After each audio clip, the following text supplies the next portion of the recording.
he was running for his life. He told people someone was after him, that they were trying to kill him, and days later he was found dead, half naked, murdered, with thousands of dollars scattered around his body, and no one has ever figured out why.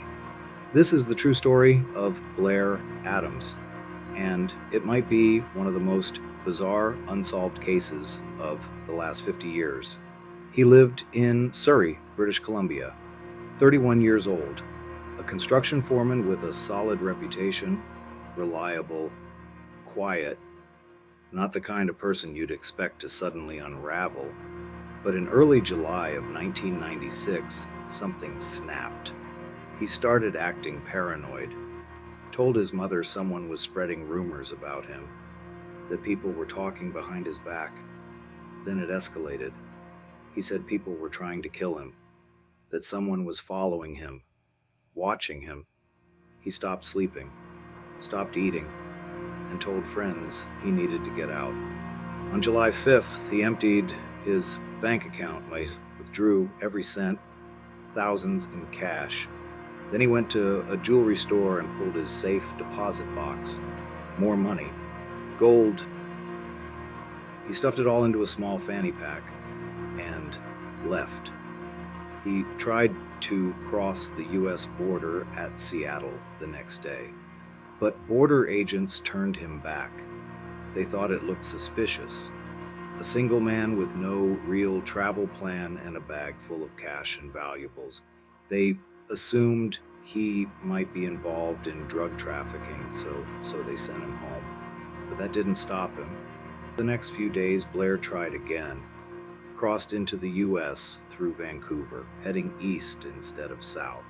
From there, he traveled by plane to Washington, D.C., and then took another flight to Knoxville, Tennessee. Why Knoxville? No one knows. He had no friends there, no business, no history, just a growing sense that something was closing in on him. He checked into a hotel in Knoxville, but the check-in was anything but normal. Security footage shows Blair walking into the lobby, then turning around, then walking back in, then back out again. He did this 5 separate times over the course of 40 minutes, pacing, looking over his shoulder, like he thought someone was following him. He finally bought a room with cash.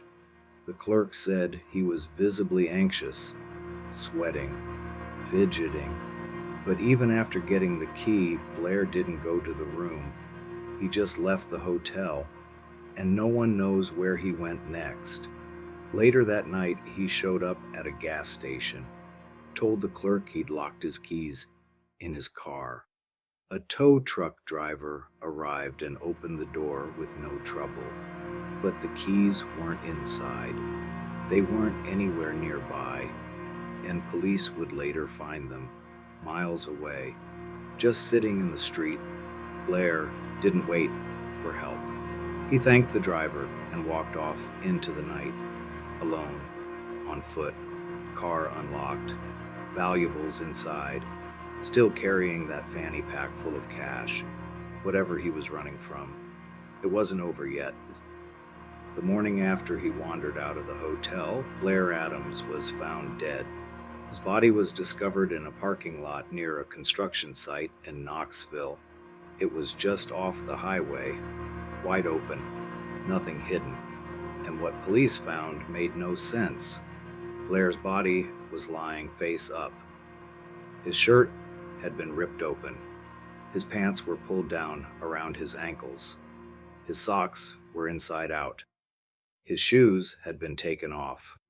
Nearby was his fanny pack, still filled with thousands of dollars in American, Canadian, and German currency, plus gold and jewelry. None of it had been touched. So robbery was out. There were no drag marks, no tire tracks, no blood trail. It looked like he had just collapsed there. But that's not what happened. The autopsy revealed something disturbing. Blair had died from a blow to the stomach, a hard, sudden impact that ruptured his internal organs. It was so forceful, doctors compared it to being in a car crash. But there was no vehicle, and no sign he'd been hit by one.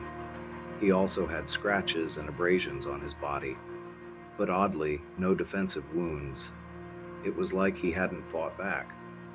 Like he either didn't see it coming, or knew it was coming. There were no drugs or alcohol in his system, no sign of overdose, and no health condition that could explain the injuries. The money was left behind.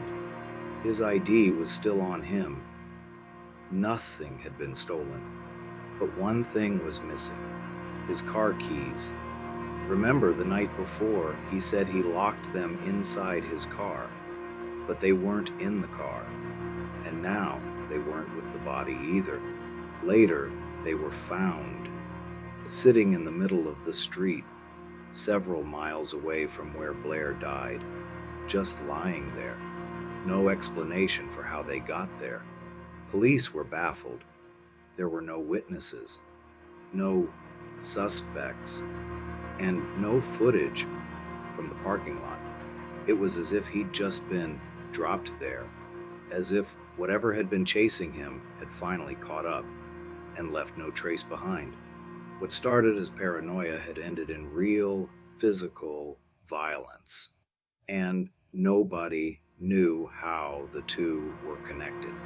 His family was devastated. His mother didn't believe it was random. She believed Blair was right, that someone really was after him, that someone had planned this. But police had no answers, and the deeper they looked, the stranger it got. The case made headlines across the US and Canada, but the deeper people looked, the less sense it made.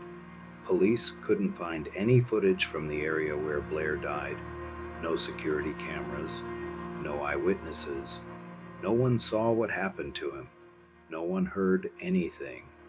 His belongings were still there, scattered around the body, unstolen, untouched, as if the motive wasn't money at all. Investigators looked into Blair's background. There were no signs of mental illness on record, no criminal activity, no shady friends, no drug connections.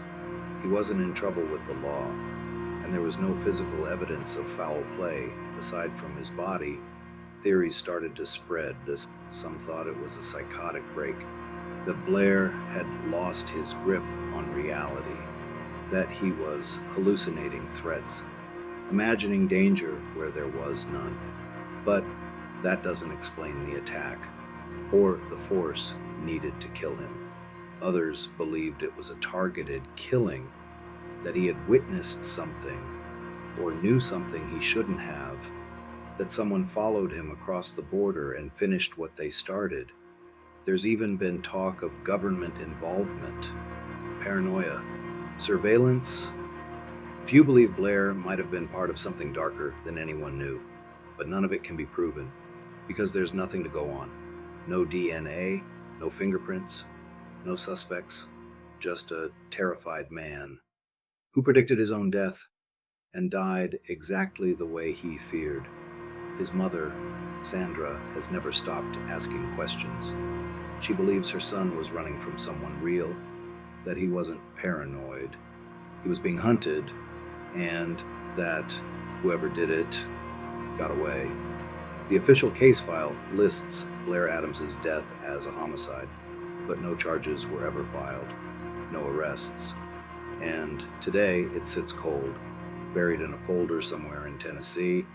Sometimes the scariest stories aren't the ones where we know what happened. They're the ones where we never find out. Blair Adams ran from something he believed was chasing him. He crossed borders, changed cities, spent everything he had, and it still wasn't enough.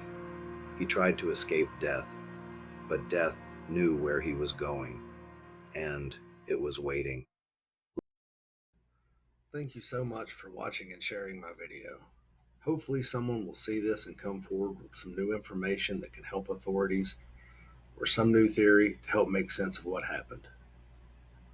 Until next time, love you all. Bye bye.